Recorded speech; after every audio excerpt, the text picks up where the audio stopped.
Good evening, everyone. This is Eugénie Ducatel. I am doing my Facebook Live today about how to overcome the overwhelm. This is a special shout out to all of my beautiful friends and colleagues in the education world, whether it be teachers or university instructors. So, yes, let's just start with something super duper obvious that I'm not going to sugarcoat, and I'm not going to take away any of the insane pressures that educators feel on the daily, sometimes multiple times during even a minute or a lunch hour. The list is long, you guys, you know that. So it's going to be waking up, you're already thinking about your classes and you're running and you have to maybe do a few photocopies or tweak your Google Classroom. You have a student who's supposed to make up a test at lunch and you have to set that up. And then you have to, you have to prep your classes and you have to make sure everything is in order. You have to abide with the EIPs and make sure that every student has an EIP is going to be respected and followed, etc., etc. Oh, I forgot, of course, the meetings that are plopped into your shoulders. You're just like, where did that come from? There's the fire drills, and then there's the lineup at the bathroom. Sometimes there's only like one bathroom for like 60 teachers, and you're like, what is this insanity? Anyways, so what I'm trying to say is, even before I go into approaching the idea of overcoming overwhelm, these are tips that will help, but I'm just going to say right now that it's not going to take away your marking or anything like that, but perhaps it's going to give you a little more space around the insanity. Yes. Because you guys are amazing. So first off, let's just say that when you're going through the day, some tips and strategies are obviously obvious, but partner up. Find your superpower team, find your dream team, and the people who will be willing to work with you, who will lift you up, people who have maybe more experience than you teaching, and you are going to buy them bottles of wine and gift cards for Indigo. I don't even care, but you're going to be, I will be here, I will be there. Just partner up with the winning team. It's going to make your life so much easier if you have someone that you can prep with, even if that means doing this over your lunch hour, because in the long term, you're not alone, and you'll have, and 2 heads, 3 heads are always better than one. Schools are not set up to have teachers all have the same prep time. Wouldn't that be perfect? Sometimes it works out, sometimes it doesn't, but this is a good investment, because then all of your units and how you're going to set it up and discussing all this, it's going to make you feel good because it's partner work.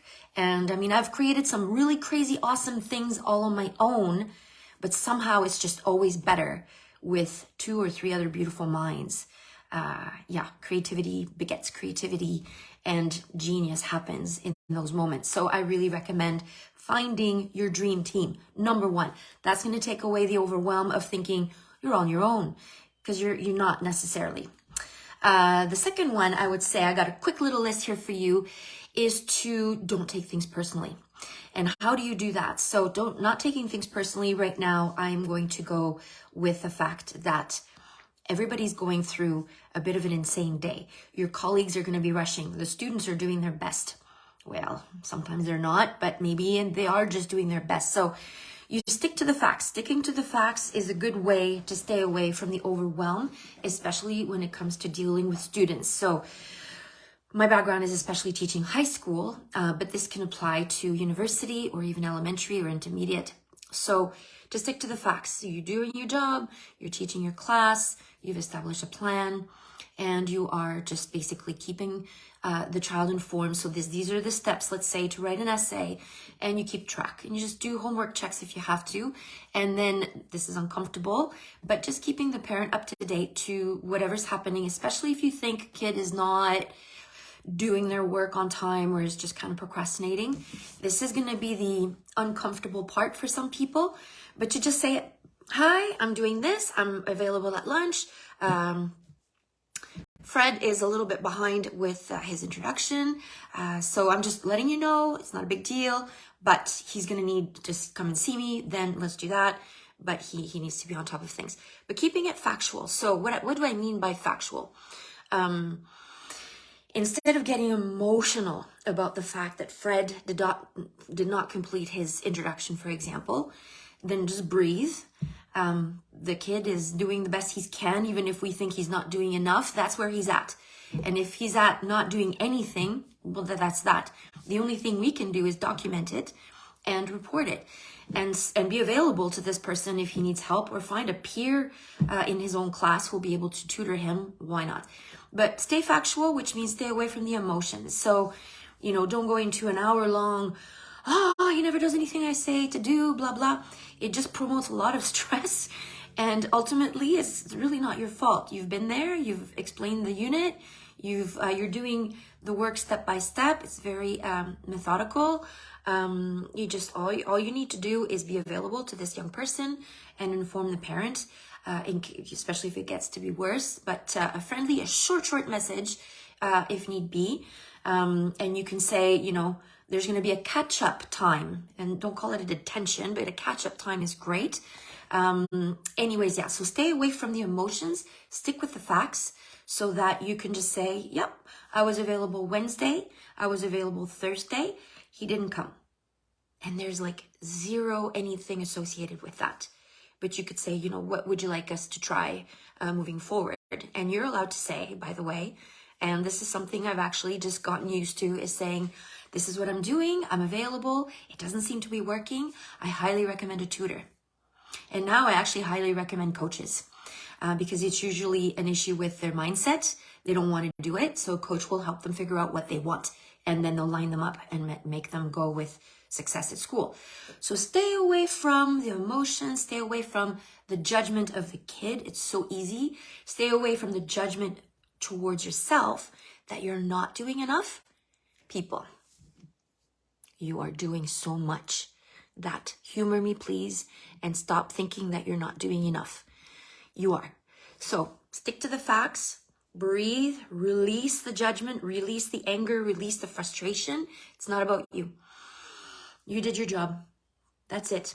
Okay? And if mom and dad get pissed off, because it happens, then you have facts and you have emails, and that's all you can do. So release the judgment and stay with the facts. There's no emotions with facts. Isn't that crazy? Okay. So then really the main thing I would say is just a brief comment about stress, right? So on the daily, stress is normal. Stress is totally normal. There's good stress that will make you go forward. And then there's sustained stress where you feel like you're not doing enough, where you feel like you can't get out of it and you feel bogged down. And when it's sustained, it can lead to depression. It's the source of all evils. This is why people get sick. So stress is not something to overlook. And it comes in different ways to basically recognize it. If you're exhausted, if you're finding it that you're just not even smiling anymore and you're just kind of going through your day and you're one more thing to do and it just sends you over the top, then just step back. Step back. What do I mean by that? So you're stuck, the brain. I'm not a biology teacher, but we all know that we have the reptilian brain, which is the fight or flight brain. And then you have your conscious brain, where you have access to your memory, your emotions, and your, what I call your conscious brain. So when you're stressed out, what happens is like your brain is like a shut door. That's it. So when you try to do work, when you're stressed out, you're basically trying to move through a closed door. You might get a tiny bit of work done, but I promise you, it is not going to be efficient. It's going to be incredibly frustrating. It's going to aggravate your tension even more. So this is what I call like step away from the fire. If this happens and you're just like getting angrier and angrier, or more pressure and more pressure, you feel you're going to blow, people just, you know what? Do yourself a huge favor. Yourself, your students, your family, everyone. I know you have work. Trust me. You have piles of marking to do. You've got stuff when you have to get home. You've got to feed your own kids. It's honestly, it's a little bit much and a little bit crazy, but just step out of it. So just walk away and do something, even if it's just a short amount of time, to reset your brain. So go hug somebody for a long time. You know, your spouse, your children, your dog, whatever it takes, just hug them. Go for a walk, you know. I've had many, many times where I've been completely blocked, the brain like this, trying to figure out my life when the door is closed is not the wisest time to do that. So when you walk away, something really fun happens. You go for a half-hour walk, and usually you will find the answer. You'll find something, oh, I didn't think of that. I'll do that next time. And so your brain is open to your magic. It's open to your consciousness. It's open to your genius, right? So you want to go away from this and you want to open it. And this will take different definitions for different people. Yeah, but usually, even if all you can do is squeeze a walk out of that, just for a 15 walk, go around the block. If you're near a forest, even better, go for it. If the gym is your outlet, go to the gym.